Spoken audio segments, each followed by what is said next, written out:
ଯୁକ୍ତ ଦୁଇ ନାମ ଲେଖା ପାଇଁ ହେବ ପ୍ରବେଶିକା ପରୀକ୍ଷା। ବିନା ପରୀକ୍ଷାରେ ପାସ୍ ହେଇ ଘରେ ବସି ପାସ୍ ଖାଉଥିବା ଦଶମ ଶ୍ରେଣୀ ପିଲାଙ୍କର କ'ଣ ରହିଛି ଏଥିପ୍ରତି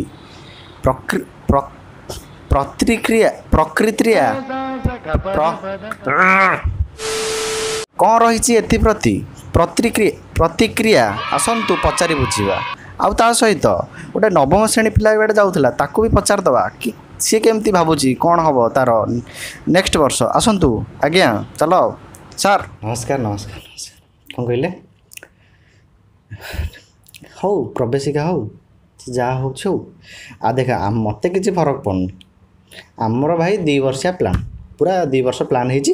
ଆପଣ କେତେ ବର୍ଷରେ ପାସ୍ କରିଛନ୍ତି? 1 ବର୍ଷରେ ତ। ସେଇଥିପାଇଁ ଏମିତି କହୁଛନ୍ତି। ଦେଖନ୍ତୁ ଆପଣ ମୋ ମାଇଣ୍ଡ ଚେଞ୍ଜ କରନ୍ତୁନି। ଆପଣ କେମିତି ଭାବିଲେ କେମିତି ମୁଁ 1 ବର୍ଷରେ ପାସ୍ କରିଯିବି ଦଶମ ବୋଲି? ଗୋଟେ ବର୍ଷରେ ପାସ୍ କରିଯିବି ଲଲ୍। ଦେଖନ୍ତୁ ଟୋଟାଲ୍ ଆପଣ ମୋ ମାଇଣ୍ଡ ଚେଞ୍ଜ କରନ୍ତୁନି। କ'ଣ କହିଲେ? ଯୁକ୍ତ ଦୁଇ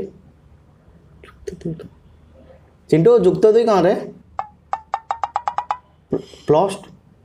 ପ୍ଲସ୍ ଟୁ ତ ସାହସ ହେଲା ମୋତେ ପଚାରିବାକୁ ମୁଁ +2 କରିବି ନା ନାହିଁ?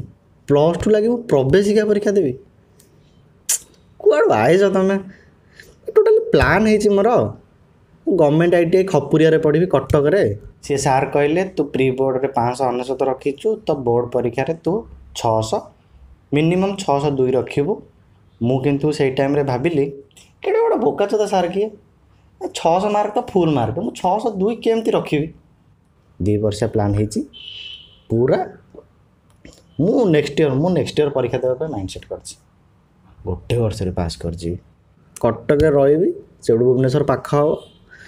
କଟକ ହଷ୍ଟେଲ ଦେଲେ ଠିକ୍ ଅଛି, ନହେଲେ ଘର ଭଡ଼ା ନେଇ ରହିବି ବାପା ପଇସାରେ। କଟକରେ ରହିବି। କଟକ ଝିଅ ଗୋଟେ ନାଇଁ ଝିଅ ପଟେଇବିନି, ପଟେଇବାକୁ ଚେଷ୍ଟା କରିବି। ଆଉ କ'ଣ ତମ ଭଳିଆ ମାଇକ୍ ଧରି ବୁଲୁଥିବି ନା କ'ଣ? ମୁଁ ତାକୁ ମୋ ମାଇକ୍ଟା ଧରେଇବି।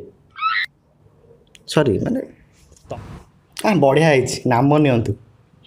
ଷ୍ଟ୍ରାଇକ୍ କରୁଥିଲେ, କହିଲେ ଆସିଯିବ ମାଷ୍ଟର କ୍ୟାଣ୍ଟିନ୍ ଦେଖିବ ଲାଇଭ୍। ଦେଖ ଏବେ ଲାଇଭ୍ ଦେଖ, ମଜା ଆସିବ। ମୋତେ ବଢ଼ିଆ ଖୁସି ଲାଗିଲା। କିନ୍ତୁ ମୁଁ ସ୍ଥିର କରିଥିଲି 599 ଯଦି ମୁଁ ରଖିଲି ପ୍ରି ବୋର୍ଡ଼ରେ, ତାଠୁ ତ ଅଧିକା ରଖିବାକୁ ପଡ଼ିବ। ମିନିମମ୍ 599.5 ରଖିଦେବି। ଆଉ ଯଦି ମୋତେ ଇଣ୍ଟରଭ୍ୟୁରେ ପଚାରିବେ ତ କେମିତି ଆପଣ କଲେ, ମୁଁ କହିଦେବି ଯେ ବାପା ମାଆଙ୍କ ଆଶୀର୍ବାଦ, ମୋର କଠୋର ପରିଶ୍ରମ ଯୋଗୁଁ ଏହା ସମ୍ଭବ ହୋଇପାରିଛି ଏବଂ ମୁଁ ଆଶା ରଖିଛି ଗୋଟେ ବଡ଼ ବୈଜ୍ଞାନିକ ହେବାକୁ। କିନ୍ତୁ +2ରେ ମୁଁ ଜଷ୍ଟ ଫାର୍ଷ୍ଟ ଡିଭିଜନ୍ ରଖି ପାସ୍ ହେବି। ନାଇଁ କହି ହେଉନି, ଟପର୍ ହେଇପାରେ ନ ହେଇପାରେ। ଟୋଟାଲି ଗଭର୍ଣ୍ଣମେଣ୍ଟ ITI ଖପୁରିଆରେ ପଢ଼ିବି। IIT ନୁହେଁ ମ, ସେଇଟା ତ IIT ଖଡ଼ଗପୁରରେ ଅଛି। ଆହୁରି ଅଛି କି ଖଡ଼ଗପୁର ଛଡ଼ା? ଓହୋ, ମୁଁ ଭାବିଲି ଖାଲି IIT ଖଡ଼ଗପୁର ଅଛି। ଛାଡ଼ ସେ କଥା। ଗଭର୍ଣ୍ଣମେଣ୍ଟ ITI ଖପୁରିଆରେ ପଢ଼ିବି, କଟକରେ ରହିବି। ଟୋଟାଲି ପୁରା ଗୋଟେ ରିଙ୍ଗଟୋନ୍ ବାଜିବ ଏଇଭଳିଆ। ଘଣ୍ଟାରେ ବ୍ୟାଟେରୀ ପକାଇ ଶିଖିନଥିବି, କିନ୍ତୁ ରକେଟ୍ ସାଇନ୍ସ ବିଷୟରେ ଆସି ଗାଁରେ ଗପୁଥିବି ହେଲା। ଟୋଟାଲି ITI ପିଲା ମୁଁ।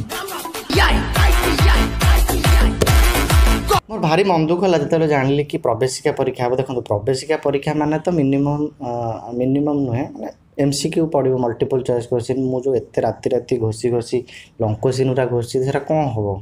ତ ମୁଁ ଭାବୁଛି କି ଗଲାବେଳକୁ ପରୀକ୍ଷା ଷ୍ଟାର୍ଟ ହେଲା ପୂର୍ବରୁ, ଖାତା ଦେଲା ପୂର୍ବରୁ ମୁଁ ସେ ଲଙ୍ଗ କୋଶ୍ଚିନ୍ ଗୁଡ଼ା ଲେଖିଦେବି। ଯାହାହେଲେ ବି ସେ ଲଙ୍ଗ କୋଶ୍ଚିନ୍ 2ଟା MCQ ହେଇପାରିବ। ମୋର ତ ଅଭ୍ୟାସ ଅଛି, ଯଦି 10ଟାରୁ 8ଟା ଦେଇଥିବ କି 5ଟା ଦେଇଥିବ କରିବାକୁ, ମୁଁ 10ଟାରୁ 10ଟା କରିଦିଏ। ତ ଏଇଠି କ'ଣ କରିବି ନା 100ଟା ଯଦି କୋଶ୍ଚିନ୍ ପଡ଼ିଥିବ MCQ, ମୁଁ ଆହୁରି 5ଟା ମନରୁ କୋଶ୍ଚିନ୍ ଆଡ଼୍ କରିଦେବି, 105ଟା ଯାକ କରିଦେବି। ନହେଲେ 105ଟାରୁ 100ଟା କରିଦେବି। ଗୋଟେ ମେଣ୍ଟେନ୍ କରିବି ନା। ଆଉ ଅପମାନ ତୁମେ କରୁଛ ଏଇଟା ଆମର 2 ଇୟର୍ସ ପ୍ଲାନ୍ର।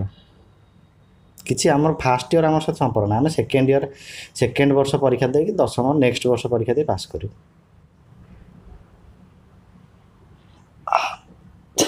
ଛାତି କାଟୁଛି, ହଟ୍ ହେଉଛି ଛାତିଟା।